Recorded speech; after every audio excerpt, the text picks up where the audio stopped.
recordo-me perfeitamente, eu diria quase que do momento em que decidi abraçar a área da STEM, nomeadamente e mais especificamente da Biologia e da Geologia. Foi na minha transição para o ensino secundário. Quando terminei o 9º ano de escolaridade estava muito indecisa, muito dividida entre ir para a área das humanidades ou para a área das ciências. Acabei por optar por ir para a área das ciências e aí tive a certeza que tinha feito a melhor opção. Tive uma professora de Biologia que me acompanhou no 10º, 11º e 12º ano de escolaridade, a professora Maria das Mercês. Ainda outro dia estive com ela na minha antiga escola secundária, que visito com alguma regularidade,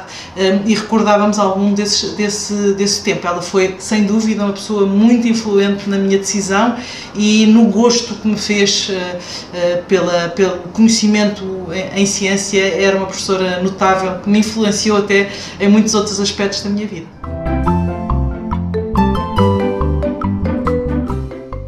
Continuei na área das ciências e também em parte das tecnologias, portanto, digamos numa área não tão abrangente das STEM, mais específica. Foi a área das ciências da natureza, das ciências naturais. Precisamente pela influência de uma professora, desta professora que eu tive ao longo do ensino secundário. Também terminei o ensino secundário na altura muito indecisa entre avançar para a Biologia ou para a Geologia, mas esta professora, que era professora de Biologia, fazíamos com muita frequência trabalho prático, trabalho experimental, até que houve uma altura que começámos a fazer saídas de campo. Perceber os fenómenos da natureza, perceber a evolução do planeta Terra, mas não o fazendo apenas pelos livros, como acontecia com outros professores e outros colegas que eu tinha na altura na escola. Isso foi determinante para mim, perceber os fenómenos no local, recolher evidências, analisar dados e encontrar eu com os meus colegas, e fazíamos sempre em trabalho de grupo. Isso foi determinante para eu depois ter optado por fazer uma licenciatura na área da Geologia e mesmo estudos pós-graduados, e a ter trabalhado nessa área, sempre nesta perspectiva de trabalho de campo, de estar no campo a recolher evidências que me ajudariam, ou que nos ajudariam a responder às questões que nos inquietavam,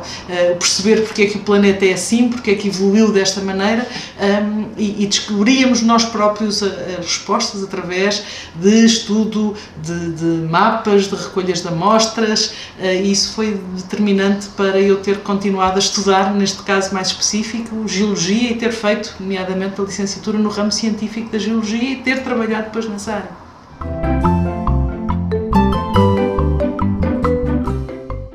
Quando terminei os estudos, a licenciatura, eu estudei numa universidade muito antiga, a Universidade de Coimbra, uma das mais antigas da Europa, mas ainda assim, na altura, terminei os meus estudos no final dos anos 80, com uma perspectiva muito moderna, se a palavra me é permitida, uma vez que todo o trabalho que fazíamos estava também muito centrado nas nossas áreas de interesse, e por isso, quando estávamos já perto de terminar a licenciatura, pudemos optar por fazer um seminário específico e um estágio na área que mais nos interessava, neste caso na Geologia. E isso levou-me depois a fazer uma pós-graduação nesta área. Eu tinha muito sonho, também na altura havia um conjunto de programas na televisão, não havia internet, ou pelo menos a internet estaria nos seus primórdios. Havia um conjunto de programas na televisão de cientistas que eram simultaneamente divulgadores de ciência, e eu ficava muito apaixonada por aqueles programas e via-os repetidas vezes. Na altura gravava-se em cassetes VHS. Eu tinha a coleção toda dos programas do Cosmos, que explicavam a origem do universo, e via-os repetidamente. E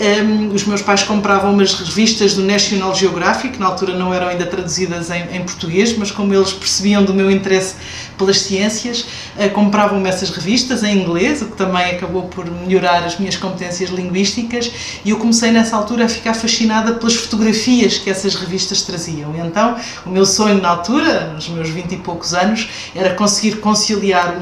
uma carreira de fazer investigação na área e ao mesmo tempo andar no campo e fotografar e juntar um pouco até a área artística, mas isto, claro que era um sonho no final dos anos 80, início nos anos 90. era preciso arranjar um emprego e ter um ordenado e portanto não havia espaço, pelo menos no nosso país, para a concretização deste sonho.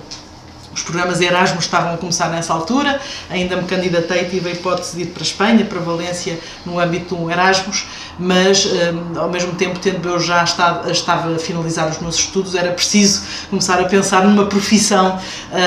e aqui havia demasiado sonho naquilo que era a minha vontade de trabalhar nestas áreas que juntavam a divulgação da ciência com a própria investigação. Eis não quando me cruzo com a possibilidade de ser professora, e quando me cruzo com essa possibilidade, inicialmente era quase que um complemento ao trabalho que eu tinha na área mais da geologia, e eu percebi que ser professora me permitia transmitir este interesse que eu tinha pela educação, pela ciência e pela compreensão dos fenómenos, e ao mesmo tempo divulgar e passar esse interesse. E juntando a isto a possibilidade de, com os meus alunos, fazer também algum trabalho de investigação, que é uma coisa que para mim era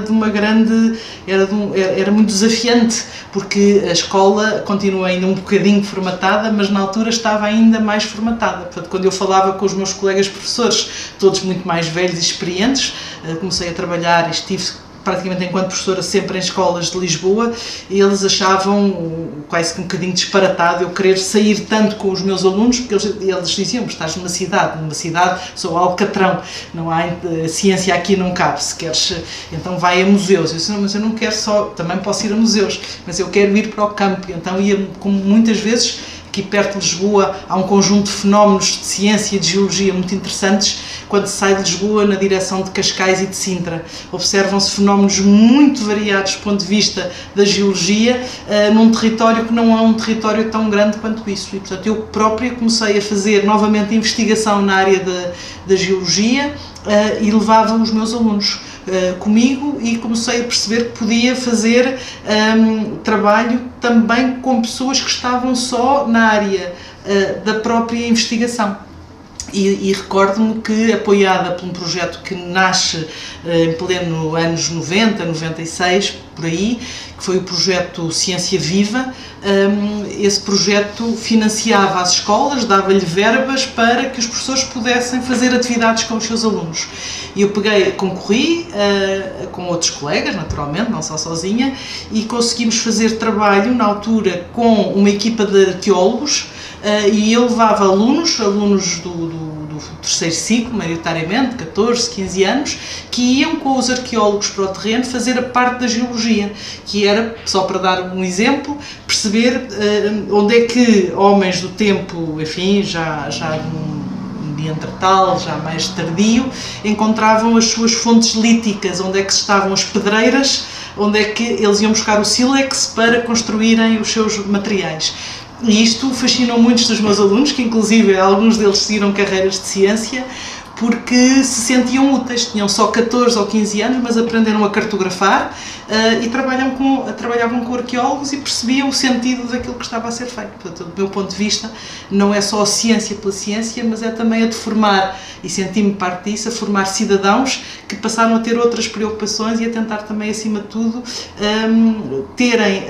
descobrirem e compreenderem o mundo à sua volta e torná-los também, nesse sentido, mais responsáveis por aquilo que é o espaço onde vivem, o respeito pelo passado e até o perspectivar o futuro, conhecendo bem os processos da natureza.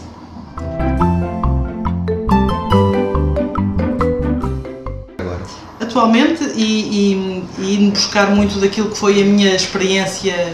profissional enquanto professora, enquanto todo o trabalho que fiz diariamente em escolas, trabalhando e ensinando ciência, e acima de tudo não só ensinando ciência, mas despertando o interesse para a ciência por parte dos meus alunos. Tenho agora uma oportunidade que me satisfaz muito, que é pensar nestes programas e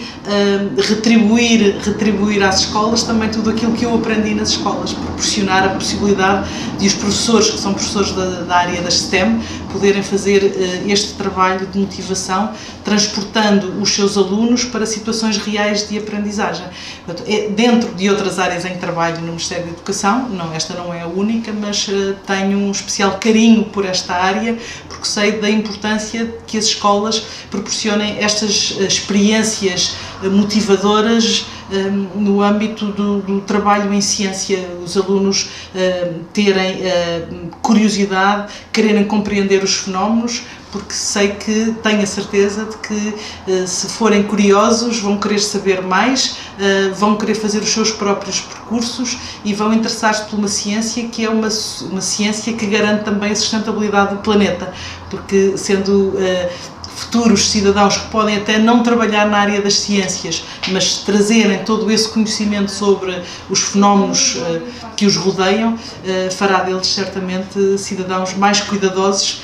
e que tenham essa preocupação de preservar os nossos recursos naturais e mantê-los para as gerações futuras. Por isso tenho esse privilégio, é um privilégio poder trabalhar com uma equipa aqui no Ministério da Educação, que é uma equipa também ela muito focada na questão das STEM e que trabalha em cooperação com outras entidades de outros ministérios para que as escolas recebam apoio, recebam suporte e possamos em simultâneo também trazer mais professores para esta visão da educação em ciência, que é uma visão de um envolvimento nos alunos no desenvolvimento das suas competências nesta área.